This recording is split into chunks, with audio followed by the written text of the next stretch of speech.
Now joined by African security and policy analyst Abdullahi Boru who's in the US capital, Washington, D.C. Thanks very much indeed for joining us and welcome to the program. Thank you, Peter, as always. All right, sixth term. I mean, it's incredible. 37 years in power. It's hard to believe that there's maybe two generations of people, that's all they've ever known. What does it say about politics and the old guard in power? I think it says a great deal. Bobi Wine was barely out of his, baby's hands when President Museveni came into power. What is more galling, Peter, is when he first came into power, Museveni was heralded as part of the young generation of Africans who are going to break the mold. In his inaugural speech, President Museveni said, the problem with Africans is leaders overstaying in power. And he added that this is not a mere change of guard, but a fundamental change. We are heading into 40 years since he came into power. When he came into power, the population of Uganda was 15 million. As we speak now, Peter, Ethiopia's population is estimated to be 42 million. And a huge chunk, in the upwards of 70 of that, are people who have not known any other president apart from President Yoweri Museveni. It's not out of his political ingenious that he's been able to do this. Let's just go back since the introduction of multi-party politics in Uganda. There are two prime candidates that have run against him. Besigye ran against him in 3 consecutive elections, and all those elections were preceded by violence meted against him, his supporters, and it was also followed by violence meted against him. He's been accused of all manner of stuff, including terrorism, rape charges, and all that were found not to be, that cannot be sustained in a court of law. Similarly, Bobi Wine, who now at present was the opposition leader in the last general election, faced nothing. He faced the same thing that Besigye faced. So if President Museveni genuinely knows that, he has the numbers and he has won free, fair, and peaceful, why are the homes of these two opposition candidates surrounded as we speak? So I suppose as time passes, one has to apply more and more pressure just to keep the status quo. It begs the question whether this kind of leadership is sustainable. In the long run, it's not sustainable. But the point is, what does that mean? It means, a country that has not seen any peaceful transfer of power from one administration to another administration, probably facing something that we really do not want to imagine. This is a country that, has dealt with Idi Amin, has dealt with Milton Obote. This is a country that military has played a significant role in politics. So a lot of Ugandans, when you speak to them, and that is not something that you'll guarantee forever, they say that, look, at the very minimum, and that is not mostly younger generation. For the younger generation, they don't know any better. But for people who are older, who've experienced civil and political strife, they say that at least we can live with this. At least we can sleep in our own houses. But that is not how you build a political culture of change, democracy, and good governance. This is not sustainable in the long run, and Museveni knows that. And that is why every election he uses more force than the previous one. I mean, when we look at Zimbabwe, which is not too far away, people never thought they'd see a day that Robert Mugabe would be forced out of office. Could the same happen to Yoweri Museveni, given the sheer number of young people in the country? One would hope, and one would hope, anybody who is Ugandan and wish Uganda the very best. It's a wonderful country. They are wonderful people. Anybody who wishes them well would want a change of guard. Peter, if you've been in power for, almost 40 years, what new ideas do you have that you haven't done over the last 40 years? There is a reason we have a time limit. There is a reason, we have age limit. All those provisions within, a fairly good constitution that was drafted, President Yoweri Museveni maneuvered, whether by bribing and intimidating his party, whether by bribing and intimidating the members of parliament. All those provisions were removed. Museveni came to power. Many people who supported him, who are largely peasants from across the country, across the ethnic and religious divide, that wanted change.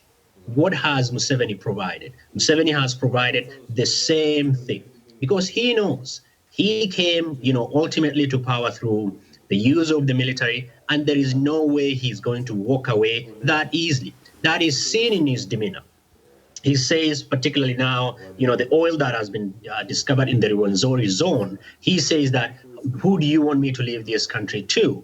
Who do you want me to leave my oil to? So at some point, to Museveni, this is purely personal. This is not a country.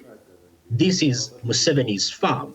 And that really doesn't bode well for stability in a region that is fraught with tremendous amount of civil and political violence. You look at what has gone on in the DRC. You've seen what has gone on in Rwanda. You've seen what has gone on in Burundi and the Central African Republic. We are talking of a region that is really, really fragile, and you do not want to see that. But Museveni is making, people who make, a peaceful change of power, they really facilitate, a different kind of change of power. And that is not what most Ugandans and people who wish Uganda well would want, but that is where Museveni is pushing people towards. One of the challenges for democracy on the continent is that often the incumbent has state machinery at their beck and call to make sure that they stay in power. How does the continent shift from this, and how do fellow brothers and sisters on the continent, other presidents, assist in seeing a real transformation in terms of democracy being allowed to play out? Thank you. I think expecting, some of the African leaders to make, let's say, fellow African leaders to be accountable would be very difficult, because they know next time it's their turn, to staff the electoral body with their friends and colleagues. It's their turn to change the constitution, to remove the term or, age limit. So in many ways, this is a club of folks that might not want to push the other or make the other one accountable. It's not an accident, Peter, that, the Mo Ibrahim Foundation's prize over the last few years has not got any recipient, because there wasn't any worthy, candidate that this prize could be given. The prize was essentially designed as an incentive to a leader that, has nurtured democracy, left power on their own accord, but none has qualified for that over the last few years. And that tells you a lot. But if you look simultaneously, though, at the number of people who want democracy, the number of people who do not want one-party rule, the number of people who are opposed to the military rule, that number is significantly higher. Particularly for people who want democracy as a form of governance, that number is almost 70, according to Afrobarometer. It's at 68%.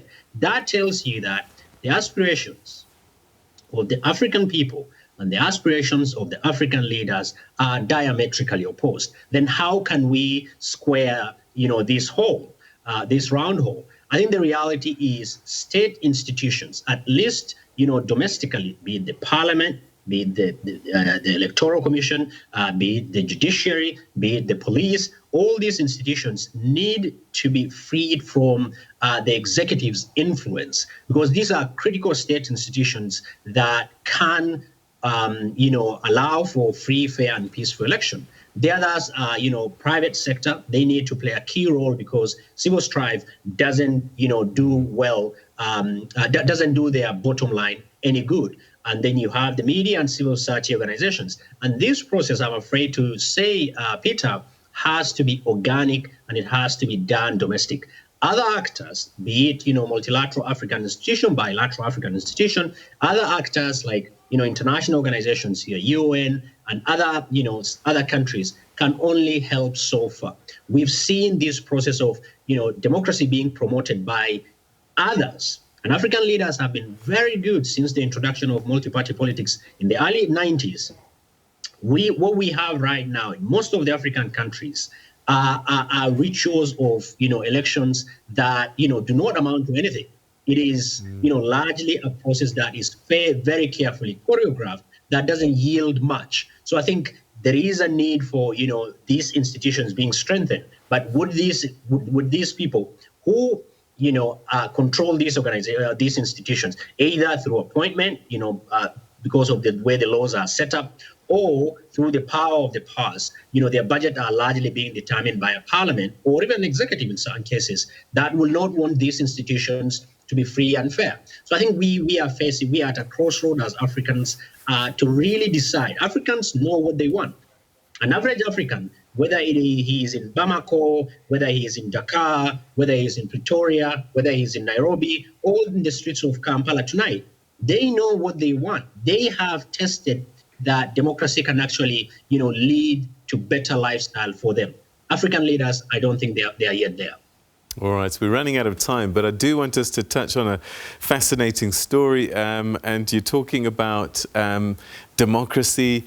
3 Kenyan MPs summoned by the Speaker of Parliament after making allegations that legislators have been bribed to pass a controversial bill that could significantly change the country's constitution. That's a serious concern.